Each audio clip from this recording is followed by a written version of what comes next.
আসসালামু আলাইকুম রহমতুল্লাহ।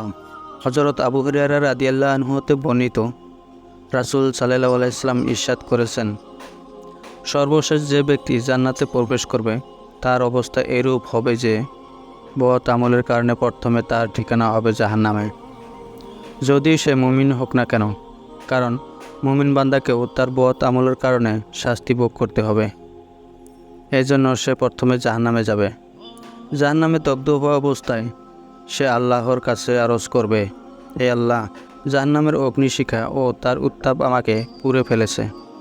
আমার প্রতি অনেক দয়া হবে যদি আপনি আমাকে ক্ষণিকের জন্য হলেও জাহান্নাম থেকে সরিয়ে পারে বসিয়ে দেন, যেন অল্প সময়ের জন্য হলেও জাহান্নামের আগুনের দহন থেকে বাঁচতে পারি। আল্লাহ তাআলা তাকে বলবেন, যদি আমি তোমাকে সেখানে বসিয়ে দিই, এরপর আরও কিছু দাবি করবে না তো? লোকটি বলবে, হে আল্লাহ, আমি ওয়াদা করছি, শুধু একবার আমাকে বের করে সেখানে বসিয়ে দিন, এরপর আমি আপনার কাছে কোনো কিছুই দাবি করব না। আল্লাহ তাআলা তাকে বলবেন, আচ্ছা ঠিক আছে, তোমার কথা মেনে নিচ্ছি। তারপর ওই ব্যক্তিকে জাহান্নাম থেকে বের করে জাহান্নামের পাড়ে বসিয়ে দেওয়া হবে। জাহান্নামের পাড়ে কিছুক্ষণ বসে থাকার পর তার চিন্তা শক্তিতে আরও কিছু পাওয়ার আশা সৃষ্টি হবে। ফলে সে আবার বলবে, হে আল্লাহ, জাহান্নামের আগুন থেকে আপনি তো মুক্তি দিয়েছেন, এটা আপনার দয়া ও করুণা, কিন্তু বসিয়েছেন এমন স্থানে যেখানে জাহান্নামের আগুনের শিখা পুরোপুরিভাবে দহন করেছে।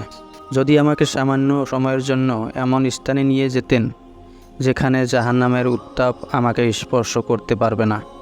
আল্লাহ তাআলা তাকে বলবেন, তুমি তো অল্প আগেই স্বীকার করছো যে আর কিছু চাইব না, আর এখন সে ওয়াদা খেলাপ করছো। বান্দা বলবে, হে আল্লাহ, বেশি নয়, আমাকে এখান থেকে একটু দূরে নিয়ে যান, এরপর আর কিছু বলবো না এবং কিছুই যাব না। সুতরাং আল্লাহ তাআলা তার আবেদন কবুল করে তাকে সামান্য দূরে সরিয়ে দেবেন, যেখানে থেকে জাহান্নামের হৃদয়কারা মনোমুগ্ধকরণ দৃশ্যবলী সে অবলোকন করবে। কিছুক্ষণ পর সে বলবে, হে আল্লাহ, আপনি আপনার দয়া ও অনুগ্রহের দ্বারা আমাকে জাহান্নামের আগুন থেকে মুক্তি দিয়েছেন এবং এমন স্থান বসিয়েছেন যেখান থেকে জান্নাতের দৃশ্যগুলি স্পষ্ট দেখা যায়। আপনি আমাকে আরেকটুকু অনুমতি দেন যেন জান্নাতের দরজার কাছাকাছি যেতে পারি এবং একটু জান্নাত দেখতে পারি। আল্লাহ তাআলা বলবে, হে বান্দা, তুমি আবারও ওয়াদা খেলাপ করছো। লোকটি বলবে, হে আল্লাহ, যখন আপনি আপনার অনুগ্রহে আমাকে এই পর্যন্ত নিয়ে এসেছেন, এখন জান্নাতটাও এক নজর দেখতে দিন। আল্লাহ তাআলা বলবেন, তোমাকে এক নজর দেখতে দিলে তো বলবে আমাকে একটু ভিতরে যাওয়ার অনুমতি দিন। লোকটি বলবে, হে আল্লাহ, শুধু এক ঝলক দেখতে দিন, এরপর আর কিছু চাইব না। তারপর আল্লাহ তাআলা তাকে এক নজর জান্নাত দেখার সুযোগ করে দেবেন।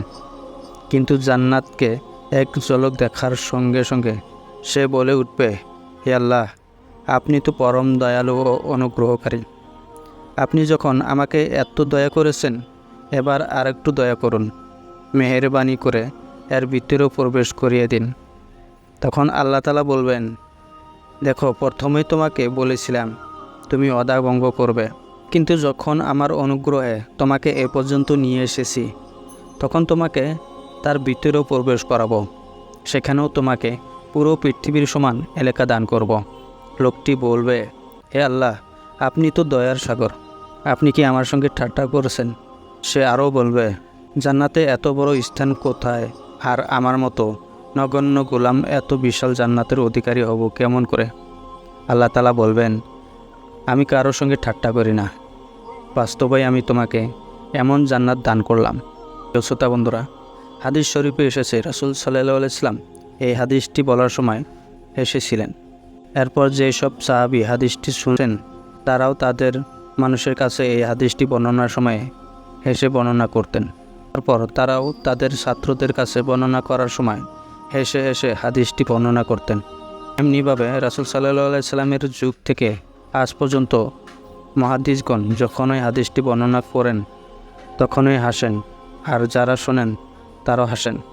এই কারণে এই হাদিসটি হাদিসে মুসালসাল বিজি হক বলা হয়, অর্থাৎ হাসি সহ ধারাবাহিক বর্ণিত হাদিস।